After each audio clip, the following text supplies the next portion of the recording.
Greetings, I'm Rob Chapman. And I'm the captain. We got a sheriff in town today. Yeah, you got a sheriff in town. My ubiquitous, average, pretend English-American accent. Good for which Lord. I apologise. Well, let's be fair. It was, you know, it was 50 years ago today. Sergeant Bell. No, that's the wrong one. Play. We have a lot to thank Jim Marshall and British Amp Manufacturing for, don't we? Yes. You know, they made some, Black noise. Continue to make amazing sounding amplifiers. Probably, I suppose, you know, the rock sound that started it all. Well, I don't know about started it all, but you know, people will always refer to like the Plexi era as that kind of 60s, 70s British rock into, sorry, British blues into sort of rock that was then adopted by, you know, the, sort of like the Van Halens of the world. And I mean, without that kind of Marshall push and gain and all that kind of direction, just you wouldn't see so many of the things that you see around you now. And I suppose, you know, many brands have copied that, you know, the Sir Badgers and Friedmans and all kinds of different ones like that. And so it was only a matter of time, I suppose, until the wonderful people at Victory, who at least are British, decided to pay their respects to that kind of era of amplifier with the new Sheriff 22 and Sheriff 44. Yes. So what was your initial impressions of that? Because that's your first go well, on one, they're isn't it? absolutely wonderful. I mean, I was quite surprised that it wasn't spanky, difficult to play Plexi kind of stuff, and instead it was, you know, gunned to the wall kind of 800 type tones. My only down point is it doesn't come with a rusty badge, which I thought would have really just, a rusty sheriff badge. Which would have really I'm sure Victory could sort something out for you if you really wanted that.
Already, I'm seeing a little head rack with one of these next to my RD1. Yeah. And they'd look beautiful together, I think. So I think it's a good observation of Rob's there. So Plexi is a word that's been used far too much to describe quite a lot of amplifiers that don't sound an awful lot like original Plexis. Well, people that haven't actually played a Plexi, who say Plexi, it just... So if we go back to probably the most famous kind of, you know, the 1959, which is a model number, not a year, Marshall Super Lead, 100 watt, Jimi Hendrix. Yeah. That is a difficult amp to play. Have you ever played one? Yes. Right, I've played one too. I played one in America with Eddie Kramer, the guy that produced Jimi Hendrix. And I plugged it in and put in Strat, and then I ran out the room pretty much because I was deafened. Yeah. Even at about a third of the volume, it was unmanageable volume because, of course, they didn't use PAs. Yeah. So no, crazy loud, nowhere to hide. Yeah. Unforgiving. Oh yeah, there's a video on YouTube. You know, and ironically as well, by the time particularly with players like Van Halen, by the time you hear that sound on the record, it's not actually that much like the sound of the amplifier. So I kind of think that there's a lot of modern amplifiers that have been popular, and I'm hoping that, you know, again, the Sheriff will be classified as one of those. There is a dilemma between, do you try to do a faithful recreation of the Plexi tone that the amp makes, or do you try to do a recreation of the Plexi sound that you heard on the album? Yeah, and of course they did all sorts of tricks to make them sound more gainy, and they never used to turn them off, for example. They used to keep them on in the tour bus and all sorts of stuff. Yeah. There are, if you're interested, you can go onto YouTube and you can find like the original Van Halen mastered guitar parts before anything's happened to them. And they really don't sound, obviously all the talent and abilities there and everything like that, but you know, the tone is not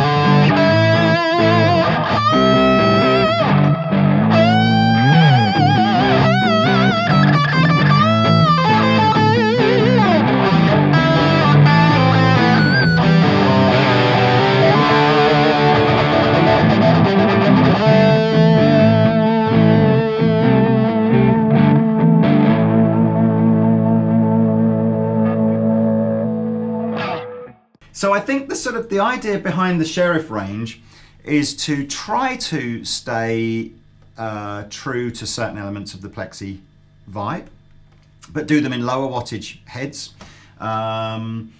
and add more modern features like a master volume. Well, they're more practical, aren't they, when you do? Yeah, and effects loops and things like that. So I'm finding myself wanting to ask you questions about that. Because, do it, yeah, go on. Because I'm relatively, as you guys know, I'm good friends with Martin Kidd, as is Rob, but good friends with Martin Kidd, and I always get a little bit of an inside track into what these guys are doing, just because I know Martin well, and I often get invited up to do sort of like, you know, what are my thoughts on final testing and things like that. So I'm guessing that's 22 watts. So we probably should start with the 44 because that's the EL34 loaded one. Right. So that's EL34 loaded, 2 output modes, basically a 44 watt, you know, high powered mode, and then a reduced, I think it goes down to about 10 or 15 watts in the low mode. Okay.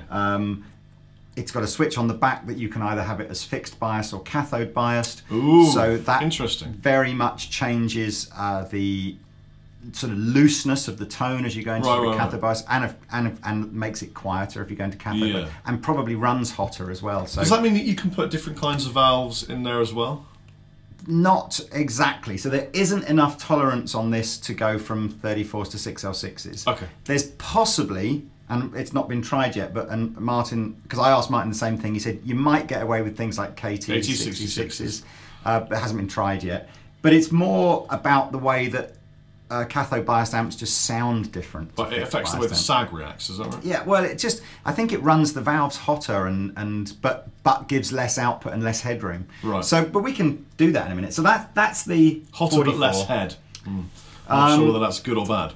There are the front panels on the 2 amps are pretty much the same. So you've got 2 volume controls, volume 1 and volume 2, and that's really, again, it's a throwback to the super lead kind of vibe where you had input 1 and input 2. Except the difference here is input 1 is trying to be a more sort of faithful kind of super lead kind of vibe. It's 2 channels, isn't it, really? Input 2 is like the jumped sound of when you used to link 1 2, so it's got more gain, but it's jumped internally. Yeah, it's not actually jumping the 2. Because you would completely forgive someone for going, well, how am I going to jump that? I don't. Yeah, it's not. So as soon as you switch to volume 2, volume 1 doesn't do anything anymore. So it's not like It's not like a cascaded gain section. It's just volume 2 has got more gain and a little bit of an upper mid kind of boost. So it's good for solos and stuff like that. Then you've got a really simple treble middle bass presence control. And what you've got on this, which you wouldn't have got on the old Marshalls, is a master volume. And Martin tried to explain this to me as and I know I'm going to get this wrong, post splitter phase master. Anyway, look, some weird thing. We need a professor to describe this to us at some point. Kind of the idea is as you turned the master volume down, it somehow drives the power section harder. So although you're getting less volume, you get the power section more sort of power amp drive. That's really interesting. So if you want this to be like super authentic Marshall Plexi vibe, you turn the master up all the way, so it's almost off, and you do everything from volume 1 and volume 2. Right. However, of course, it's not very practical because it becomes freaking loud, as you can imagine. So if you turn the master volume down, but bear in mind, of course, if you turn the master volume 2 down really low, that will impact on, it'll sound like the power section's maybe driving harder, and so it will affect how, it won't be easy to get really big spankly kind of clean sounds. Spankly. All right, well, let me just quickly show them some tones. So our master volume is halfway up. I've got volume 1, not 2 up, and I've got volume 2 a little bit more than halfway. I tell you what people probably are going, I don't understand if they can see, why have we got something plugged into volume 1 and something plugged into volume 2? Just quickly, if you just want to use volume 1, you can plug a guitar in there. If you just want to use volume 2, you can plug a guitar in there. If you want to use the channel switching feature, you plug your guitar into volume 2, and you plug the foot switch into volume 1, and then basically this jumps. Yeah, so in effect you get 2. Yeah, it's kind of just, it's like a dual purpose foot switch input, if that makes any sense. That makes a lot of sense to me. So I've got a Strat. It's a pretty good Strat though. It is a good Strat. Yeah, it's not bad at all. The reverb, by the way, is coming from I'm using the dispatch maker from Earthquaker Devices, which is through the effects quickly loop. becoming something that I like a lot. Which you can as well. I should say that the effects loop on both these amplifiers has a bypass switch. So if you're, again, I know some of you audiophiles out there will go, I prefer the sound of an amp without an effects loop. That's okay, you can push a button and it's just as if it wasn't there. They should go on a list so we can see where they are locally. So here's the here's input 1 then, which is the cleaner of the two kind of vibe.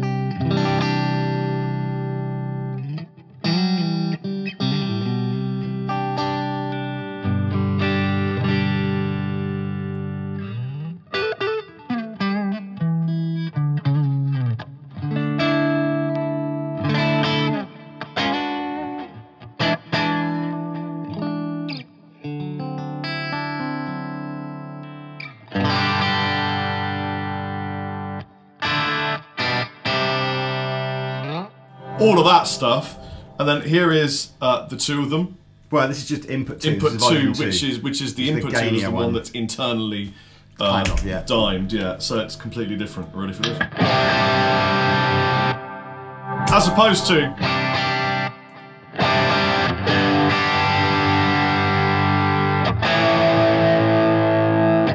I kind of didn't really want to interrupt you because of the tonal loveliness, but the volume 1 and volume 2 have got their own gain controls, so you could you could make volume 1 more gainy and volume 2 less gainy if you want. I think we've just set this up as a more traditional clean it just works that way. Kind of so sound. In a minute we'll put more gain in, but here it is.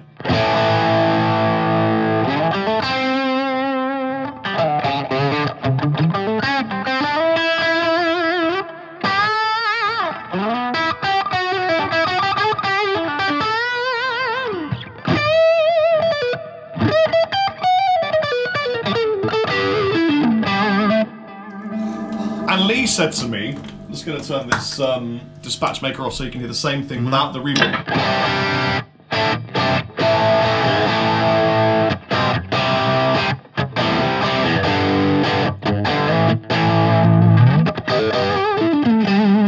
And Lee said put a treble booster in front of it because it likes that in it. I'll have to say, this was one of the I don't really know what I don't want to say negative things about this, but one of the unusual things about this was it was one of the first amps that I'd really tried that didn't like lots of different gain pedals in front of it. I don't know whether that's a characteristic of old Marshall amplifiers, I'm not really experienced enough to know that, but certainly lots of your sort of go-to kind of things like the JHS Andy Timmons, which was used a lot. Yeah. It didn't really like the gain on gain thing, and it didn't really like having the bass end overloaded into the front end. It just squashed up a lot and became too compressed and almost fuzzy sounding. Yeah. So Martin said, just try a treble booster, like a real good old-fashioned treble booster into the front of it. So we've got, Rob and I both, we've got different ones. Rob's got a treble booster. Rob's got the Bigfoot treble booster. I've got the Catlin bred Naga Viper. Now, and the great thing about treble boosters, of course, is you can buy the Electro Harmonix one for something like 30 quid or something. You know, they are not expensive pedals, and it seems to me like this is almost, you know, we've got obsessed over the last 5 years or so of buying pedal amps, like things like the Victory V40, which is an absolutely brilliant pedal amp. It's designed to be a pedal. This is almost the antithesis of this. It's almost like the not pedal amp. So it's happy to have a reverb through the effects loop, but it'll take it in the back. Yeah, it'll take it in the back. But in terms of, you know, it's not the, if you're the guy that's like got 8 different drive pedals on their board. Yeah. I don't think this is the amp for you. I think this is for the guy that goes, I just want epic internal amp gain, and I'm just going to use a treble booster. Again, all of that is obviously completely subjective, and I haven't tried any pedals in it yet, and I would be very surprised if a tube screamer didn't work if you dialed back the gain a bit. What it doesn't seem to like is bass end in the because I'm a big fan of the Exotic EP Boost. Yeah. Do you mind if I just stand by you? Stand by you. I'll be your friend. I'm a big fan of the Exotic Boost, and it just puts too much bass end in. Right. I'm gonna. I mean, I love this amp. We're 100% going to be using this amp in more demos for just no reason other than the fact I love it. But it's all about the treble booster. Well, can I try a bit of treble boost then? For sure, man. Put it back on high. Oh, it's on high already. Okay, so here's without the treble booster. You're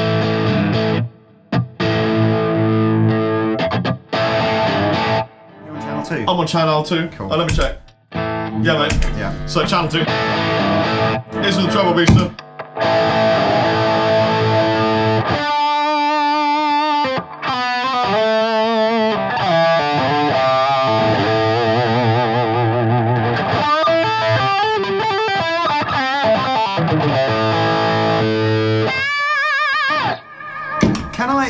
Only purely and simply because obviously I know a guitar player that you were deeply inspired by in your younger days, who uses old Marshalls and is effectively just treble boosty kind of pedals into the front. You mean Pete Honore?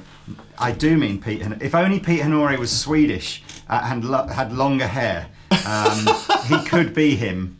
Could you just, I wonder if there's that kind of tone in there.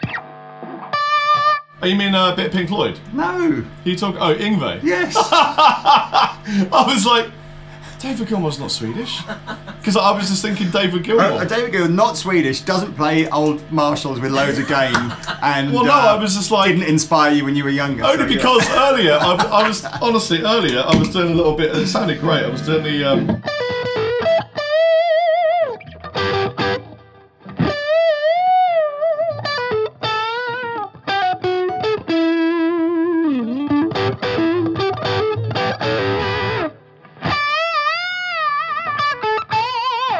Too much going on. And I was like, it just sounds beautiful. Play some.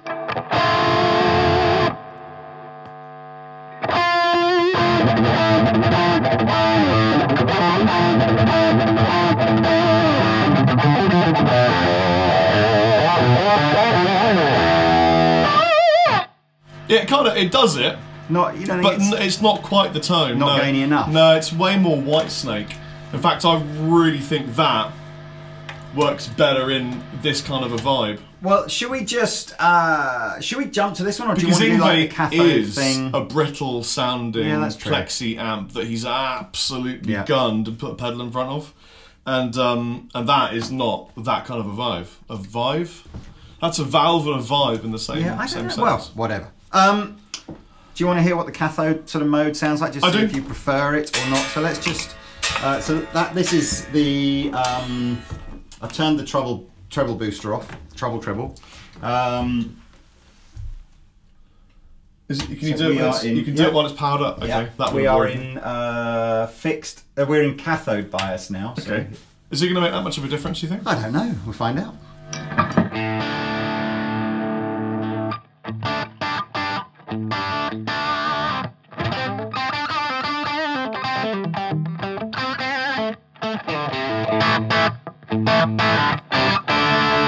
Well, that made a massive difference to the volume. Yeah, that's what I mean. Big difference to the volume. Wow. But it should make a sort of a feel and a brighter and.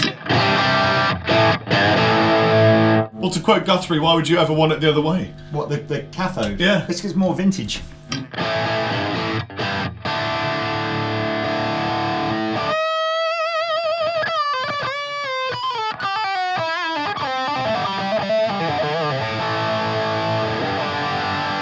A very slight wah quality, some kind of frequency that's inserted.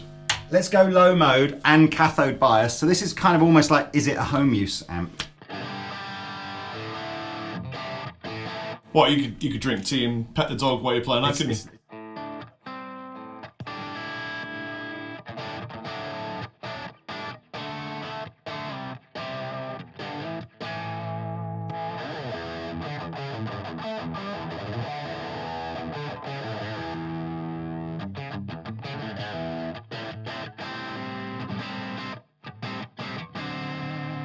So I think that's amazing because that's full of tone. Oh yeah. And absolutely. It's retaining the low end and all that kind of stuff that you want. That's home use, isn't it? And I should say at this point as well, and we're going to literally go straight over to the 22 now. I think that sounds better. So it's just different, you know.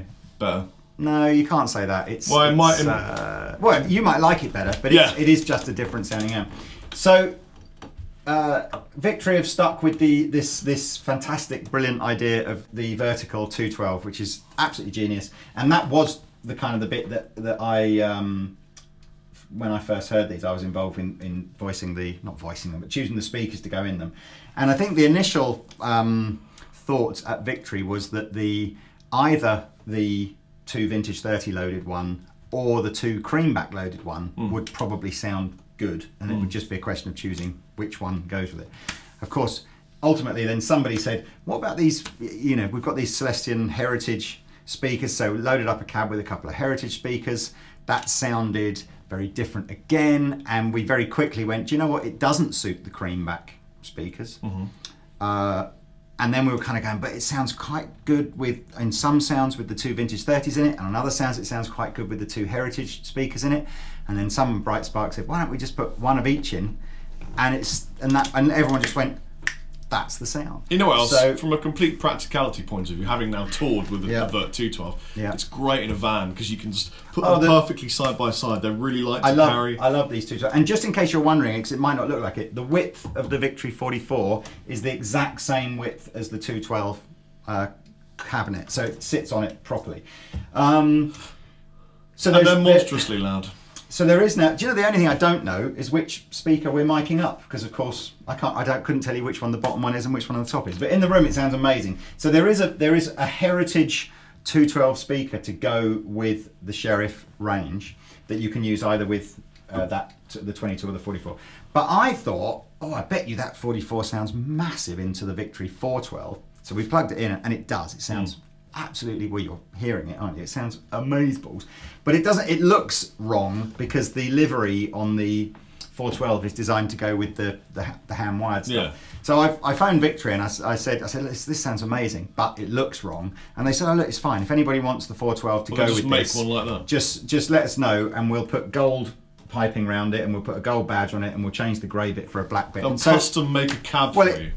It's exactly the same. This company will do anything. Exactly the same cab, exactly the same speakers in it, everything. It'll literally just it'll look. Yeah. So just in case you're thinking, oh yeah, I'd like the 412, but it looks a bit stupid having the 2 different logos. Well, I might get a 412 with red piping then, just to match my RD1 in. I'm sure they'd do that for you. So right, let's talk about the 22. Play it. Yes, let's play it. By the way, this is Lee's private, personal Gibson Les Paul, so you're going to witness some amazing synergy right here.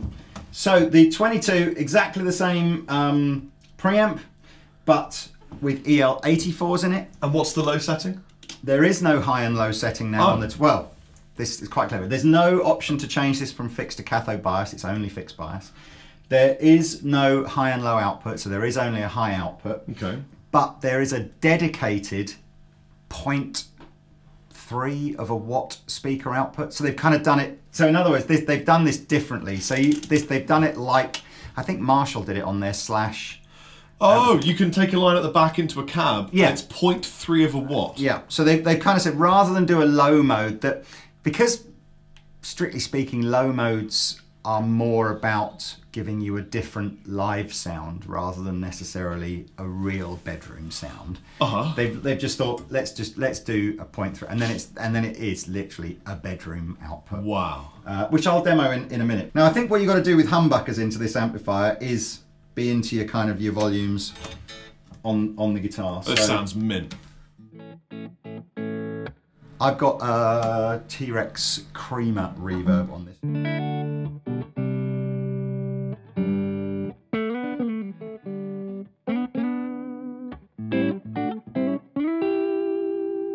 So that's with the volume on the neck pickup rolled down to about number 8. If I go up to number 10, just start to get that kind of a British blues kind of.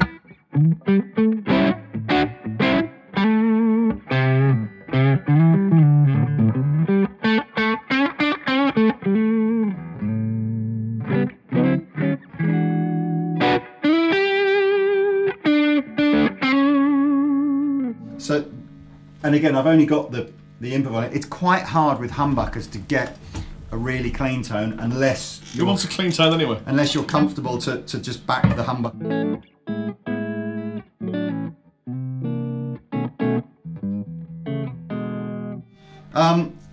So volume 2 I've got set about halfway up, and that gives me that.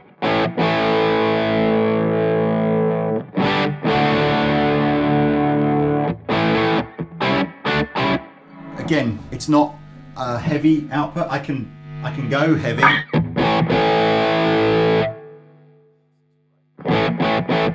But what I'm going to use to sort of go heavy is the treble boost. So I'm using the Catlin bred Naga Viper.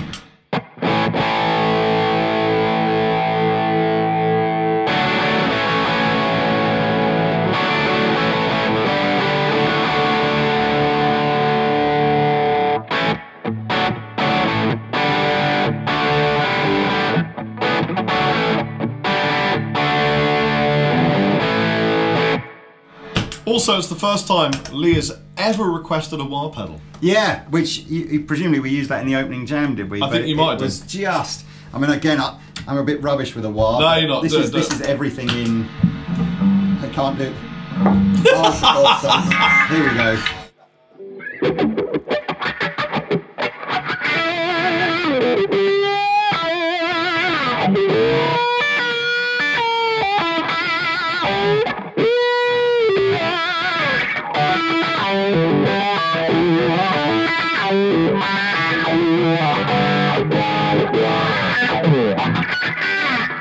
That sounded great, dude.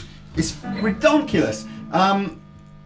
Again, it's got the same master volume circuit as the 44 in that the more you turn it down, the more it adds a little bit of power amp overdrive. Yeah. So if you want maximum headroom, you just wind this all the way. Can I ask a geeky question that people are probably going to ask? What pickups are in your Les Paul? Whatever they come with, custom buckers. You know, 58 custom buckers. So let's just use that 1 watt output so that you can kind of see, not 1 watt, what did I say? It was a third of a watt. 0.3 of a watt. Okay.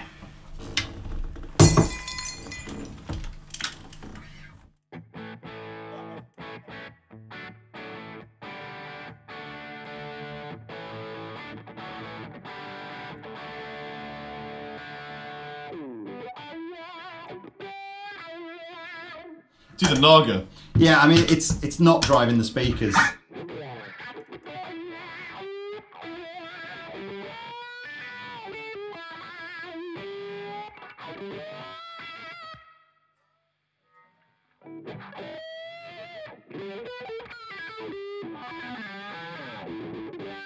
That's fun though. Yeah, I mean that's ludicrously quiet, and it's, you know, we've got probably 150 watts worth of speakers in this 2x12 cabinet. I mean, but you could easily, it's literally going. Yeah, you could live in a wooden house in a block of flats, and no one's going to really. That's the idea. That's the idea. Is that it's just, and it's an interesting one because I know it's the first time. It's the first time that Victory on their lunchbox heads have kind of moved away from the idea of just putting a low output setting on there and tried this. So you never know, if it's popular, you might see more of them with that kind of feature. So you want to play this one now? I wouldn't mind. I know that you said it didn't really go, but I wouldn't mind just chucking the sharp bell through that. We should. So let's cross the streams because I want to play the Strat as well. Oh, you want to play the Strat? You got volume? Yeah, mate.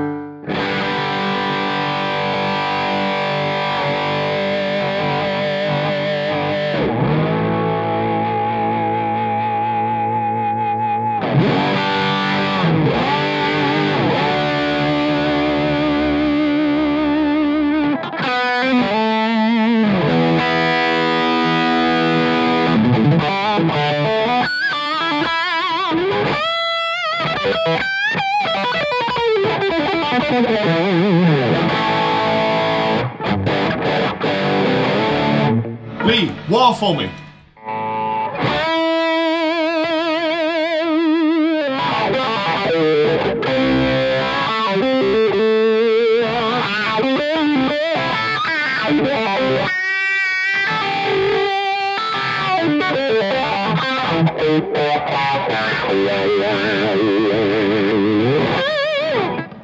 I like that sound a lot. It's a monster. It freaks me out. We're going to have to change sides because I can't. It freaks me out. I can't sit.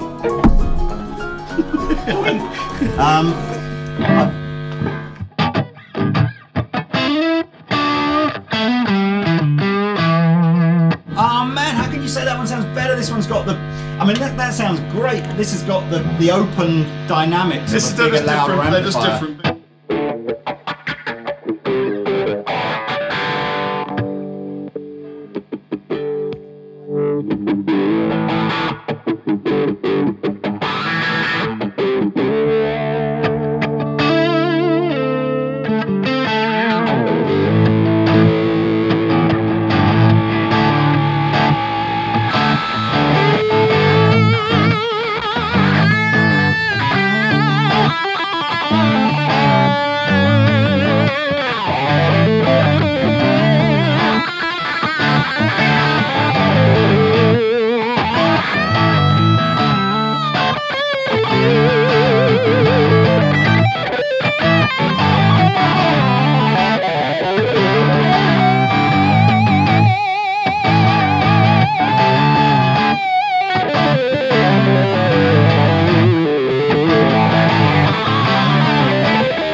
I don't even know what to say. Well, I'm just going to say that this for me works so nicely. Oh, mother!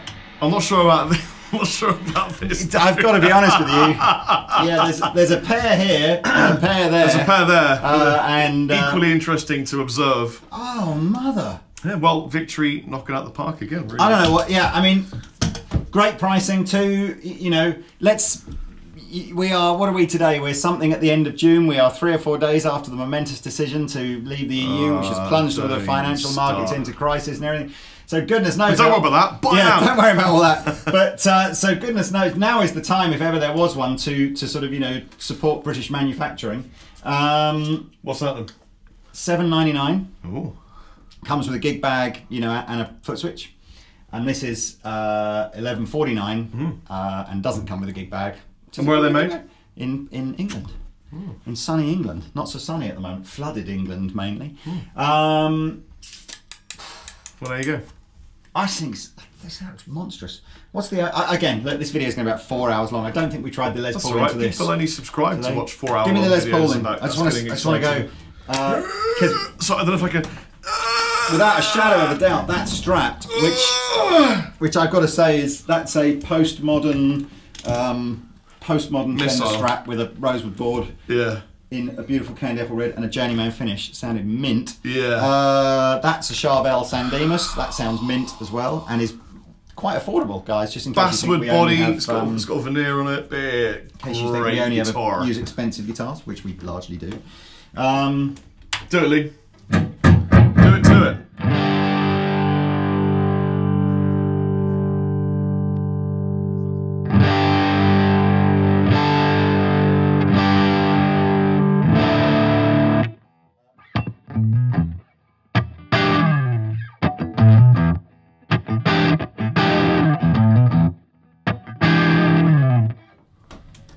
Reverb on. I tell you what, you haven't tried the Strat through the Sheriff, so you do that.